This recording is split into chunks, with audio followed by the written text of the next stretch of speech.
We're all set here. Tēnā koutou katoa. I'm Alison Pass, the Executive Director of ANA, and it is my pleasure today to be hosting today's webinar, The State of Salt, the Case for Salt Reduction in New Zealand.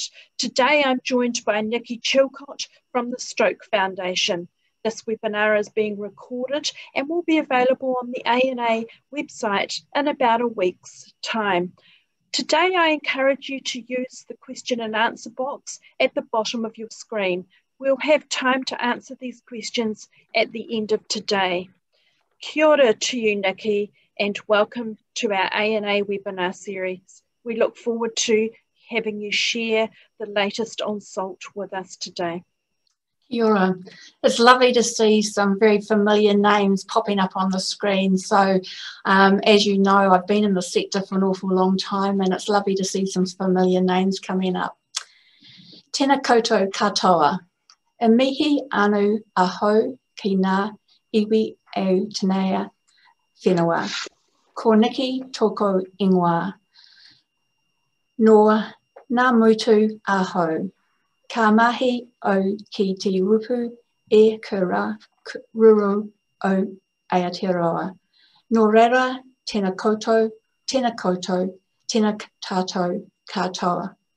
Thank you for Activity and Nutrition Aotearoa. I've got to really stop and think about that name, because you will know that Agencies for Nutrition Action comes off really easily from my voice. At the Stroke Foundation, we are working really hard to be far more culturally responsive, and one of the things that we're working at is improving our te reo. So thank you for listening to that attempt and giving me the opportunity to try out my mihi.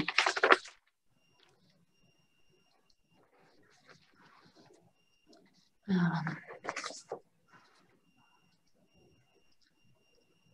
you see my screen now? Not yet, but it does take a little while to come up. Have you pushed share screen? Yeah, yes, I have. Yeah. It should there come we up go. now. It's just coming up now. Perfect, it's there. That's lovely. So you can see from the presentation today that it's titled The State of Salt, the Case for Salt Reduction in New Zealand. The Stroke Foundation obviously has an interest in salt and its relationship with blood pressure and a risk factor for stroke.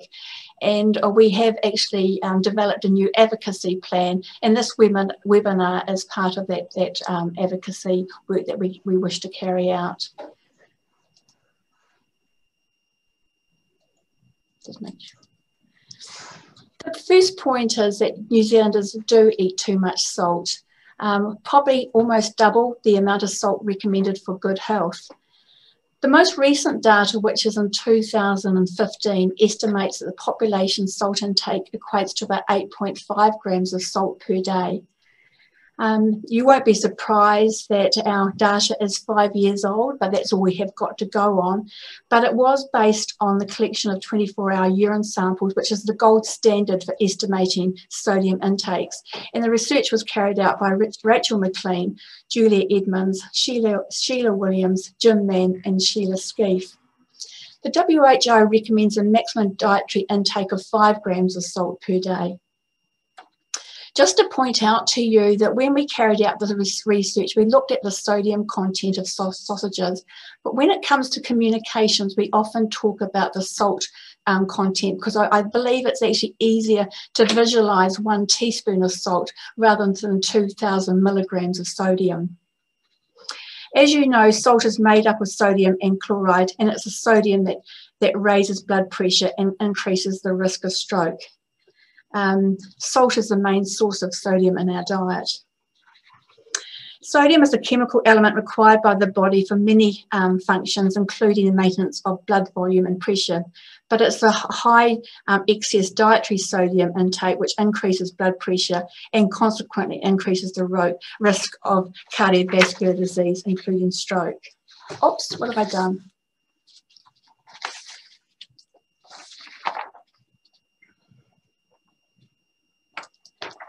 I leant on my keyboard. So high salt is a problem. As I said, it's associated with high blood pressure and directly related to cardiovascular disease, including stroke and myocardial infarction. It's also associated with chronic kidney disease, some gastric cancers, and liver disease. Stroke is a leading killer and is a cause of serious adult disability. Each year, over 11,000 New Zealanders have a stroke. And around 90% of the burden of stroke is due to modifiable risk factors, and high blood pressure is the leading modifiable risk factor for stroke. New Zealand has a westernised style diet, and interestingly enough, 75% of our sodium comes from processed foods, 10 to 15% is naturally present in food, 10 to 15% is added in our cooking, and 1% from drinking water. So you won't be surprised that a lot of our focus is on processed foods.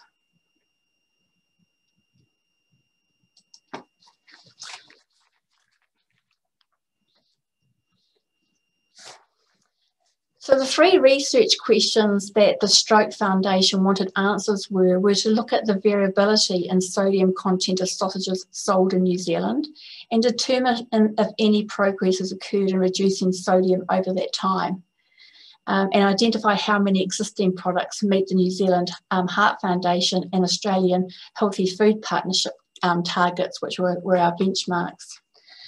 So the research that we were carrying out actually looked at the food supply and the sausages that are sold in New Zealand. We did not research the sausage consumption. We commissioned the work, and the National Institute of Health Innovation actually carried out the research. The data was extracted from the NutriTrack database, and the sausages were categorised systematically to the NutriTrack database. We sampled the sodium content over 3 time periods, 2013 to 2019. And these are the products that we included, which were the meat sausages, including beef, chicken, lamb, pork, and venison, cocktail sausages, hot dogs, cabanossi and twiggy sticks, Kransky and meat-free. We took some time to decide on what food category we were going to actually do some research. There's other research out that has been published by the Consumer New Zealand and the George Institute in Australia on snacks and meat-free sausages, breakfast cereals and others. We really wanted to pick something that resonated with most families in New Zealand and as a processed food. I don't want you to go away from today's presentation and say the Stroke Foundation have demonised sausages. What I hope you do go away thinking is we could be doing things better, and we could be having our sausages have a lot less sodium in them than they currently do.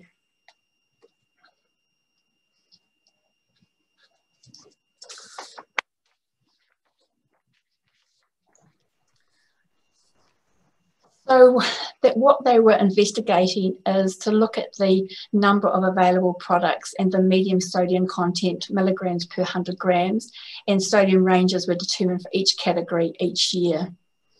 The medium sodium values for meat and cocktail sausages were also compared against the New Zealand and Australian voluntary targets, and the proportions of products meeting targets were derived for each year. The changes in the sodium content products between years were also examined. So that is the research methods.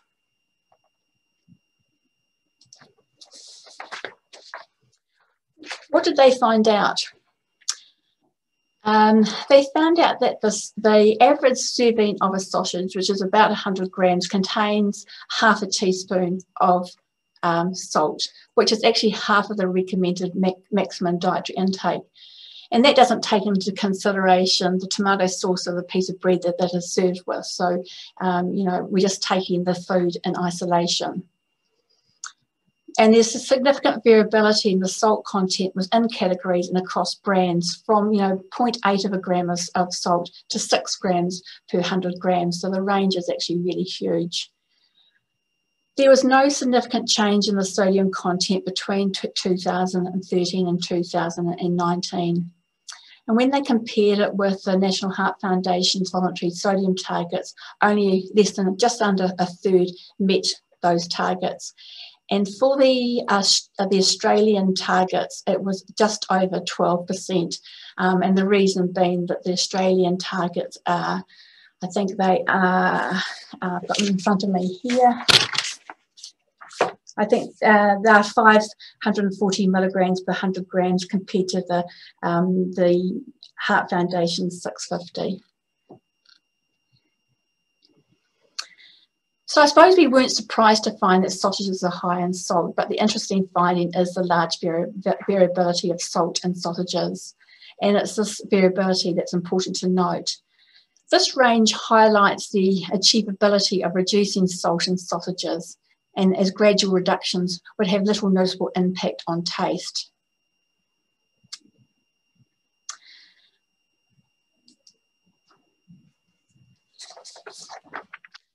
The report came up with 3 recommendations, and you won't be surprised here to see that the recommendations are geared towards the government, the food industry, and the consumers. Everybody has a place to play into reducing sodium and salt in our New Zealand diet. We know that the role of the food industry is to maximise their profits for their shareholders, but we also know that the role of government is to set the rules by which they operate. If we want the industry that produces high sodium products to cause less harm, then it is the role of the government and regulatory bodies to make sure that happens. The WHO has deemed population salt reduction as one of their best buys for reducing NCDs. And in 2013, the World Health Organization recommended New Zealand and all other member states to aim for at least a 30% reduction in mean population intakes by 2020. Unfortunately, in New Zealand, the progress towards this target has been very slow and sometimes seems to be non-existent.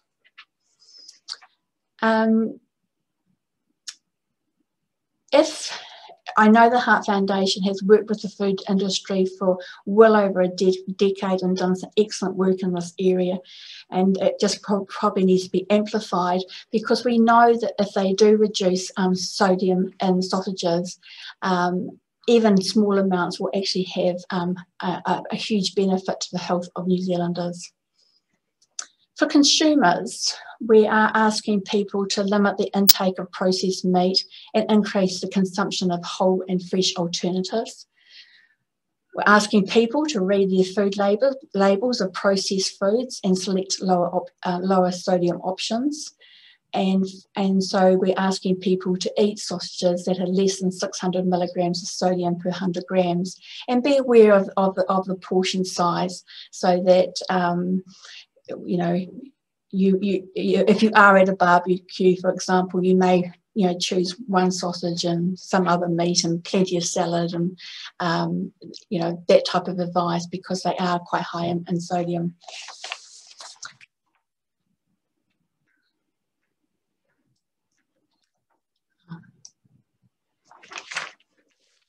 So in conclusion, what are the conclusions? The conclusions are that New Zealanders eat too much salt, that most of our salt comes from processed foods, that sausages are an example of a processed high salt food, that reducing the salt content of sausages is highly feasible, that food industry have pledged to reformulate, but progress is slow, and that reformulating processed foods to lower salt would have a massive effect on population health. The Stroke Foundation are hoping to, progress some of these recommendations in the next few years, and hopefully get salt reduction on the agenda, and work with the necessary people to start affecting the food supply and improving the health of New Zealanders. And finally, just to thank you for having the opportunity to present today. We are going to be having a media release around this research, and we had hoped to have sent it out this week, but we're actually thinking about sending out the media release in mid-January. And when that is available, we'll send it to Alison to give you the link to the research through your e-newsletters. So I'll take any questions. Kia ora, Nikki, thank you. It's really interesting, and we all have a part to play. We each contribute a little part of the jigsaw puzzle, and everybody's research is very, very valid and contributes to that. And at ANA, we like to share what's happening nationally, internationally, and locally as well from a variety of different organisations. So we're thrilled to learn a little bit more about the salt content, particularly around the salt content of sausages today. Do you know, I pride myself on being a bit of a foodie and knowing what's what, but I didn't have a clue what a Twiggy stick was. And don't know if you can see here, can you see the photo that I'm just sharing there? That's, for those of you, that's what a Twiggy stick was. Never come across it. Nor had I actually, Alison, and that's interesting because we actually included that. You will know that Julia Rout is our health promotion manager at the Stroke Foundation. She also happens to be a young mother. And she was interested in some of the sort of new sausage products that are actually appearing in her preschoolers' lunch boxes. And because they are often packaged in a way which makes it easy for a parent to pop a Twiggy stick or whatever into the lunch box. Yeah, and I was really surprised. I hadn't come across them as well because my sons are well past that age. So yes, it's always interesting to see new products come in the market. And when you look at the research, they were exceedingly high in sodium. I don't have the figure straight in front of me, but about 2,000 milligrams per serving size. So they were at the top end of the sausage range. That's fascinating, and I don't want to divert away from salt because that's what you're here for today, but I was really particularly interested to know what's actually happening with regards to sugar and fat in the reformulation picture. Did you look at that? No, we didn't. We didn't look at the other nutrients, and there's always a problem when you investigate a single nutrient and when you're looking at foods, and you know we're well aware of that. Obviously, any reformulation work would have to encompass other factors like sugar and fat. And I know that the Heart Foundation's already started that sort of work, and I see the Australian Healthy Foods Partnership in Australia has done the same. So it would have to go alongside any other reformulation. Otherwise, we're going to be left like we have in the past, where we concentrate too heavily on one particular nutrient and we get stung with the others. So that's how I would see it. It would have to be a package deal when it came to working with the food industry. Thanks. Comment here from Jenny saying that it would be great to have the media release out in time for the barbecue season. And do you know if the meat-free sausages are particularly high in salt to increase flavour for vegetarian ingredients? This is from an interested vegetarian. Yeah. You're right about one of the reasons why we've held on to the media release is a number of internal reasons, but one of them is anybody living in Wellington at the moment knows that it's not barbecue season. And we also believe that, you know, politically, maybe in the middle of January, we can lift our gaze from the aftermath of the election and look at other things, but you're right. Now, the meat-free sausages, the ones that were tested in our research were moderate in sodium, but I know the George Institute, and what I could do after this webinar is actually send Alison the link so that she can send it to you, has done some research on meat-free sausages, and they are quite highly variable.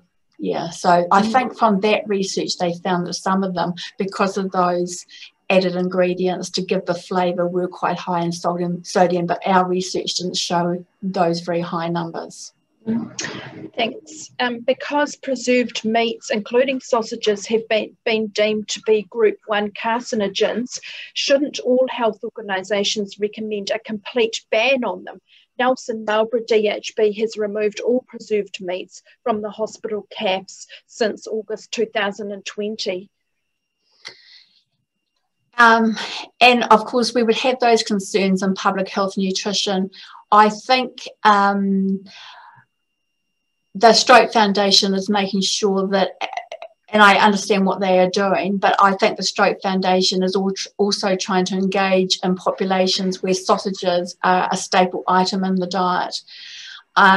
We could argue the toss about incremental dietary change versus banning of foods or whatever. But in the first instance, we would say we would like to improve the quality of the sausages. And what an individual organisation chooses to do within their own mandate is obviously up to them, but I can't see the Stroke Foundation coming out and banning sausages. Thanks, Nikki. Question from Dave Munro at the Heart Foundation. He makes a point. He says, "Hi, Nikki. A limitation of the research looks to be that you haven't done any sales-weighted averages or assessment of the changes in the highest volume products. Without this, it can give a misleading picture to underestimate the public health impact of reformulations. Within the sausage category, there have been some big sodium reductions in high volume products, which would be good to recognise." And Dave's got a very legitimate question there. We didn't do research on that, and that would require a further research. We did talk to the researchers about this concern, and they believe that if there had been really major changes in the high volume sausages, that this research should have been able to pick them up as well, and it didn't pick that sort of change up as much as maybe Dave would hope, but certainly that would be something that would need to be further researched. Thank you. So do you have data on the differences between the different brands and the different products? No. To use the NutriTrack database, one of the things is that we don't have brand data. I think it is, I might be wrong, I don't know whether Cleona is on this webinar or not, but we do not have access to the brand data. We also decided that we didn't want, the purpose of this research wasn't to name and shame brands, that it may distract from the overall sort of salt reduction program that we would prefer. Thank you. And how are processed foods defined? There's a big spectrum from naturally present through to processed foods, and a lot of everyday foods are technically processed. So just curious about the definition. Don't you just love these? We do have brand data. I see that. Sorry, going back to the question. So I got distracted. What was your question? No, so just to comment too that Cleona has just said that there is brand data, but it's in NutriTrack, but it's not shared unless it's directed by the manufacturers to share it. Just the question is about defining processed foods, the spectrum, and curious about the definition that you used. So, another lovely curly question. Thank you, listener.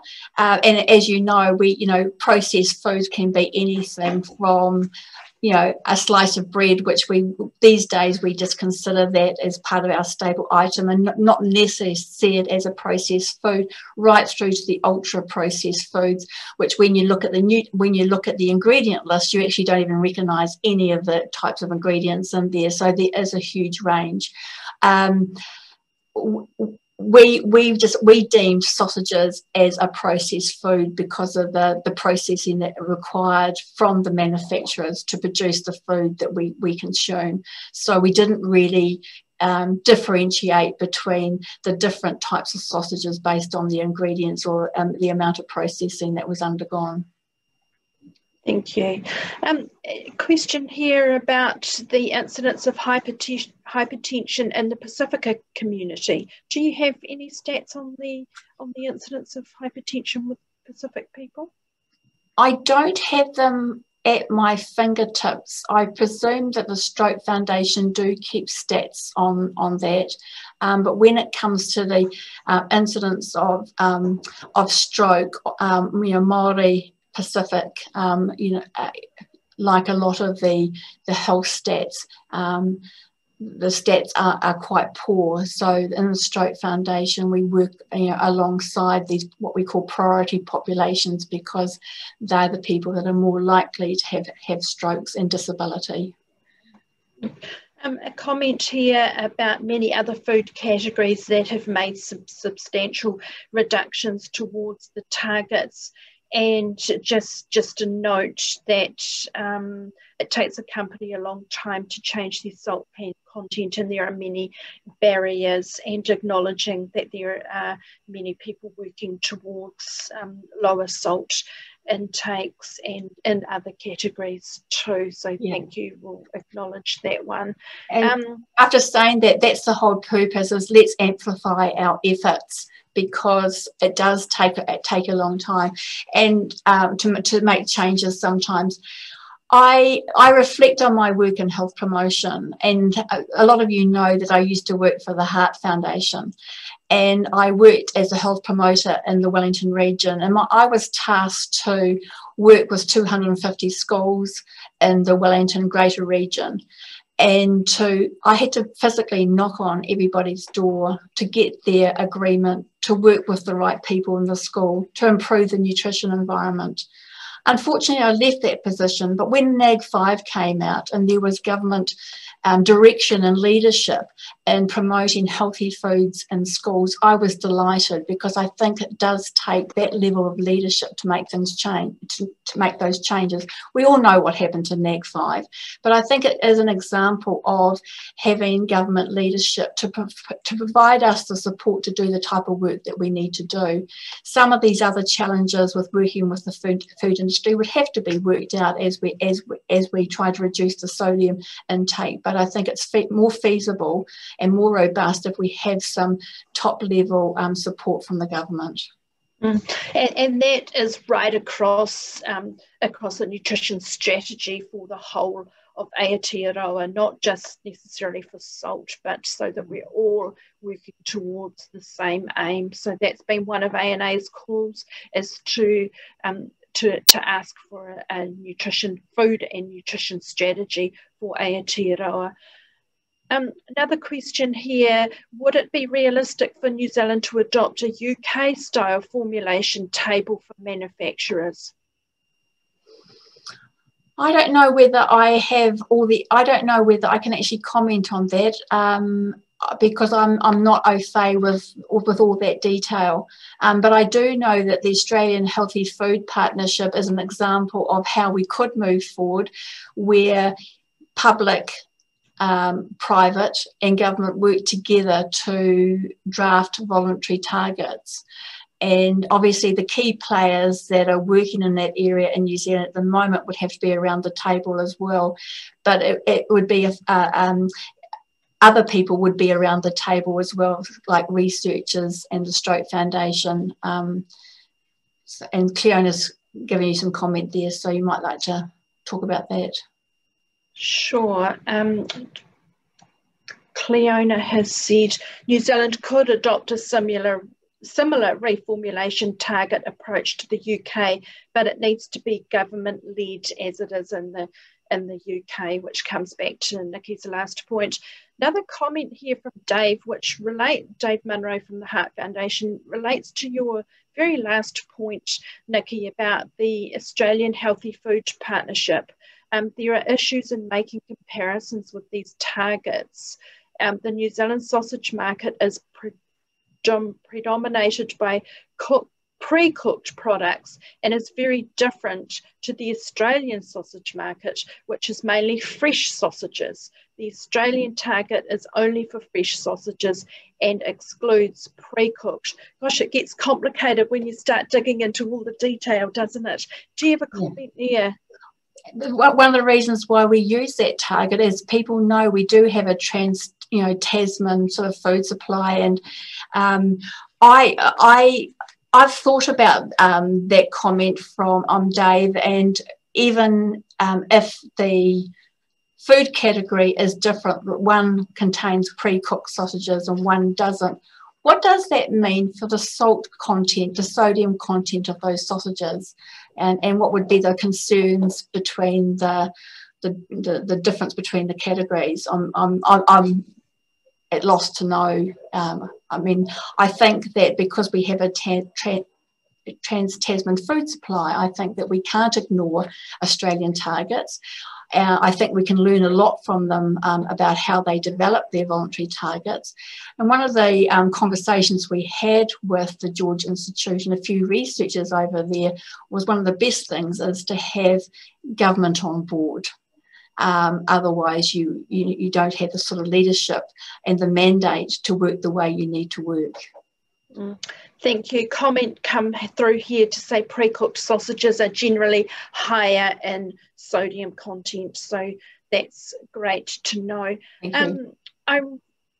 This says, I remember you mentioning that New Zealand's sodium recommendation for sausages is less than 650 milligrams per 100 grams, but Australia's is a bit lower. Any idea why there's a difference? I presume that two different bodies are setting the targets, and I know that Dave Munro and the Heart Foundation have worked tirelessly over the last decade or so, worked closely with the food industry and incrementally reduce the sodium. That they review their sodium targets on a regular basis and they reduce them incrementally. So no, I don't know. I presume that the Australians have taken a slightly different stance, and maybe they ambitiously made them lower for whatever reason, but I don't have the detail, no. Thank you. Consumption of sausages are quite high in New Zealand. Are there any low salt sausages available that would be recommended? So from the data, you will see that there's quite a bit of variability. So again, we don't have brand data, but if you wanted to read the nip on the back of the packet, then you can compare the sodium per 100 grams, knowing that less than 650 or lower is deemed to be healthier than the very high sodium ones. And if you are going to eat a Twiggy stick, you know, make it an infrequent consumption and not too much of it, and maybe not suitable for children's lunch boxes. I do think I'm going to have to go out and buy a Twiggy stick now, just so that I can say that I've tasted it. As working in nutrition, it's great to be able to know what's out there and what things taste like, but I'll make that a one-off special treat. So, Nikki, it's been a great pleasure to have you join us today. It's been a really fascinating talk to hear about just a small part of the research that's going on as part of the bigger picture, and to acknowledge the Stroke Foundation for the research and the resources that have been put into this, and also to acknowledge other organisations such as the Heart Foundation that are doing work in this area. Together, we can all make a really big difference. For those of you that have further questions, please email us at ANA and we'll be able to pass them on to Nikki who can answer them at a later date. It is my pleasure to thank you today and to welcome those of you back to our next webinar next week. Ka kite anō. Thank you, Kira.